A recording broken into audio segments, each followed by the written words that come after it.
Sebelumnya, perkenalkan nama saya Khairinisa, nomor induk mahasiswa 30402100067, mahasiswi program studi S1 Manajemen Fakultas Ekonomi, Universitas Islam Sultan Agung Semarang.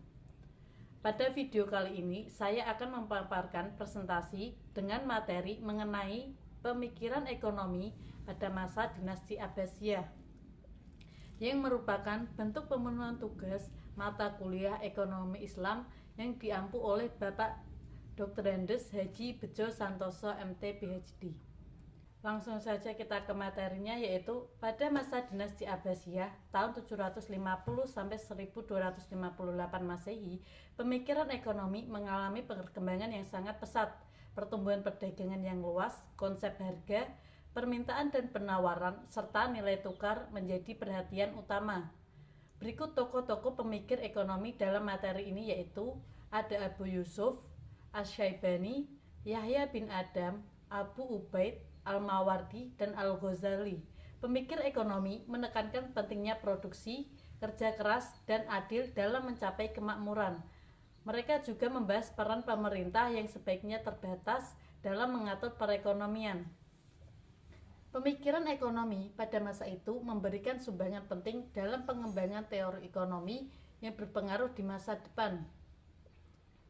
Untuk yang selanjutnya ada perkembangan ekonomi Islam di era Golden Age. Letak Arab yang terletak di antara Romawi dan Persia, dan beberapa wilayah Arab yang dikuasai oleh kerajaan Persia, tetapi pemangku kebijakan dan segala manajemen diserahkan oleh salah satu klan di Arab. Keadaan ini memungkinkan terjadi persilangan budaya Arab dan terpengaruh dengan kebudayaan Romawi dan Persia. Salah satu contohnya yaitu adalah minum khamar yang konon katanya berasal dari Romawi. Dari sisi kepercayaan, misalnya ada para paganisme dan Zoroaster, kepercayaan impor yang masuk ke Arab. Pengaruh tersebut menunjukkan bahwa ilmu pengetahuan salah satu unsur peradaban yang masuk ke peradaban Arab. Untuk yang selanjutnya ada peradaban Islam pada masa dinasti Umayyah. Islam pada masa dinasti Umayyah menyebar ke Afrika Utara, India, Andalusia, Cina, dan Asia Tengah. Melalui proses Arabisasi pada masa Abdul Malik bin Marwan, seperti penggunaan bahasa Arab sebagai bahasa nasional, penyempurnaan tulisan Arab, dan dicetak mata uang khusus Umayyah, kodifikasi hadis yang dilakukan Ibnu Syihab Al-Zuhri, dan terjadi reformasi administrasi pemerintahan dengan terbentuknya departemen merintis penerjemahan karya asing ke dalam bahasa Arab. Untuk yang selanjutnya ada peradaban Islam pada masa dinasti Abbasiyah. Pada masa pemerintahan Khalifah Abu Ja'far Al-Mansur, peradaban Islam berkembang sangat pesat melalui aktivitas keilmuan seperti pembentukan lembaga kajian dan penerjemahan ilmu-ilmu asing.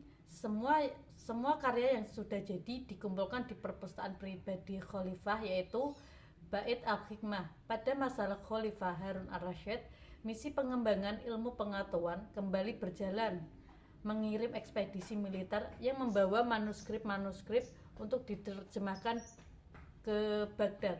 Pada masa Al-Ma'mun, Bait Al-Hikmah diubah menjadi lembaga kajian, forum diskusi, dan gelombang penerjemahan terus dilakukan hingga tahun 950 Masehi.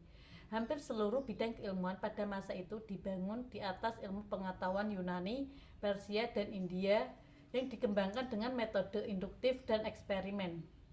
Pada masa itu, Bait Al-Hikmah dan lembaga kajian lainnya berhasil menjadikan Baghdad sebagai kiblat ilmu pengetahuan di seluruh penjuru dunia, bersamaan dengan Barat pada fase Dark Age.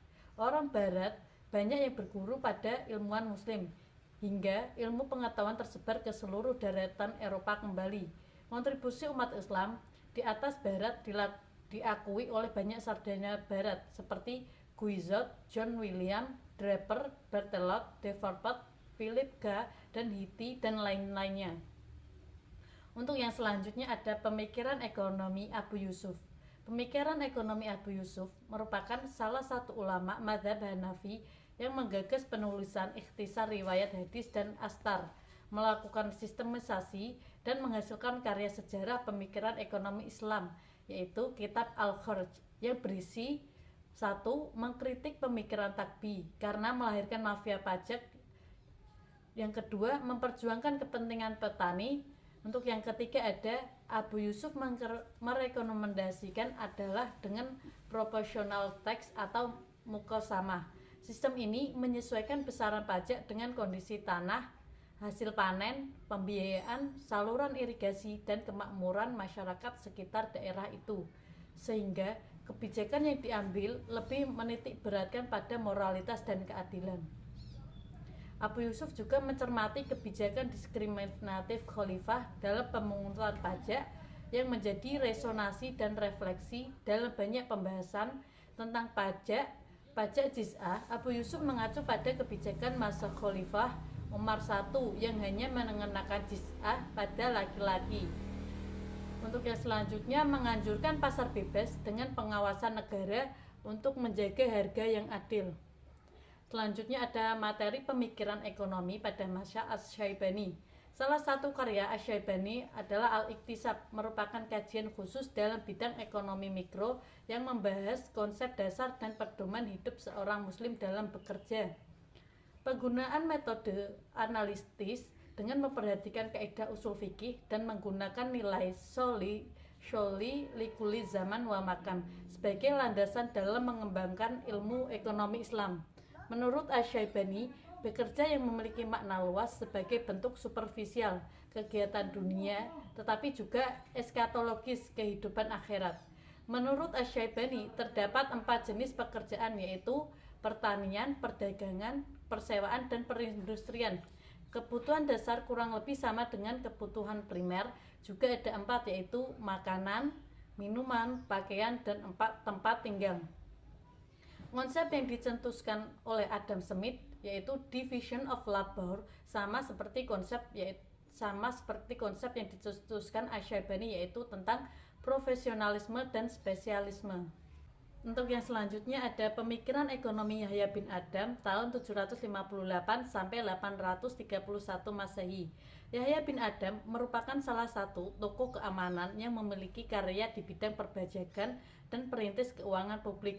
Yahya bin Adam menyusun kitabnya secara metodologi, tidak menunjukkan hasil pemikiran yang genuin dan khas, karena menggunakan pendekatan hadis dan astar yang dibuktikan ada 600 hadis yang membahas administrasi dan manajemen keuangan negara. Banyak yang menduga karya ini sama sekali tidak memberikan kontribusi yang menjanjikan dalam wacana pemikiran Islam, tetapi patut diapresiasi karena data sejarah yang dikumpulkan bisa menjadi bahan untuk para penulis yang berada dalam lingkaran pemikiran ekonomi di masa selanjutnya. Untuk materi yang selanjutnya ada pemikiran ekonomi Abu Ubaid.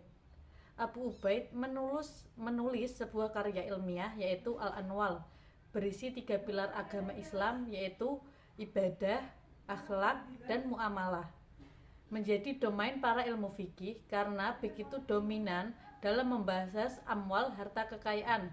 Abu Ubaid menegaskan keputusan pengambilan kebijakan dalam bidang ekonomi, yaitu mendorong pemimpin bekerja sama dengan para ulama supaya lebih sistematis. Karena menurut Abu Ubaid, ulama paham dengan ketentuan hukum dalam Al-Quran dan hadis. Abu Ubaid juga membedakan sumber kekayaan negara menjadi 2, yaitu zakat dengan penggolongan mustahik harus efektif dan sesuai dengan lapangan, dan fa'i. Abu Ubaid membagi jenis tanah menjadi 4, yaitu ihya al-ma'wad, tanah hak milik negara, tanah yang fa'i, dan tanah yang tidak terurus menjadi milik negara dan dikelola seseorang. Abu Ubaid mengelompokkan tanah negara secara informasi menjadi 3 jenis, yaitu hima, ikta, dan al-mawad, dan kebijakan mengenai bea cukai yang sudah diterangkan oleh Abu Ubaid. Untuk yang selanjutnya ada pemikiran ekonomi Al-Mawardi. Pemikiran ekonomi Al-Mawardi bisa dilihat dari 3 karyanya, yaitu Al-Ahkam Al-Sultaniyah yang bertema dengan ordonansi pemerintah dengan segala jenis dan lembaga hizbah. Yang kedua ada Al-Hawi Al-Kabir yang berisi mudharabah dari sudut pandang berbagai mazhab, dan Adab Al-Dunya wa Al-Din yang berisi mata pencarian seorang muslim. Kitab Al-Ahkam Al-Sultaniyah yang paling dianggap komprehensif dalam menjelaskan keuangan negara.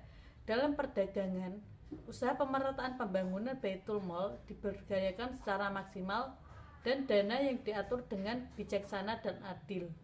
Kebijaksanaan Al-Mawardi banyak yang diambil dari zaman Nabi dan pada masa Umar I.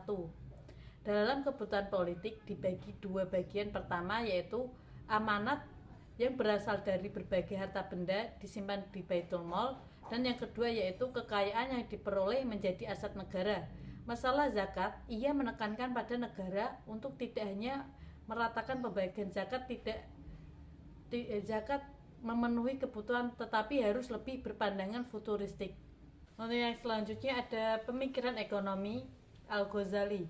Al-Ghazali dalam karyanya Ihya Ulumuddin membahas tentang Tazkiyatun Nafs dan kitab Kimiyah Sa'adah yang membahas tentang cara mencapai kebahagiaan dan kepuasan dalam hidup.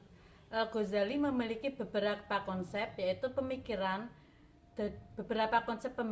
yaitu konsep ekonomi dengan konsep kesejahteraan sosial yang bertendensi pada konsep maslahah dan terikat dengan 5 tujuan maqasid syariah, yaitu adin, agama, nafs, jiwa, nasab, keturunan, akal, dan juga kesejahteraan sosial dalam hierarki utilitas individu dan sosial yang tripartite. Konsep konsumsi yang memiliki 3 pandangan menurut Al-Ghazali yaitu pertama, pemenuhan kebutuhan lahir batin yang fokus utamanya konsepsinya memprioritaskan kehidupan akhirat.